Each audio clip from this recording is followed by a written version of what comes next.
Hey, I'm Emma. And I'm Sami. Welcome to Between Two Whiteboards. Today we're going to talk about how you can send your data into Statsig. The first type of way to get your data into Statsig is through an existing tool integration. So if you're using something like Segment or Mixpanel or RudderStack, you can take that existing event data that you already have and just forward it to Statsig. Not all of our integrations are bidirectional, so we do also integrate with some tools like Slack, and if you want to set up notifications, for example, where when you change an experiment, you get a notification on Slack, we can integrate with that too.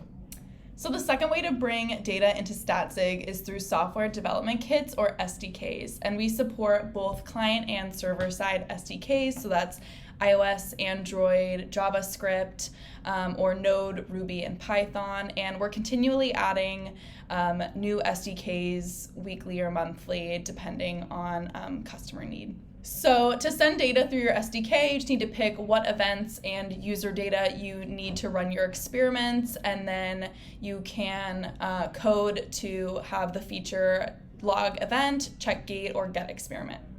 Ultimately, your data is your data, and we want you to be able to view that. So whether you want to check out your data in our UI, or you want to export it through an API, or you just want to download it raw, we support all that.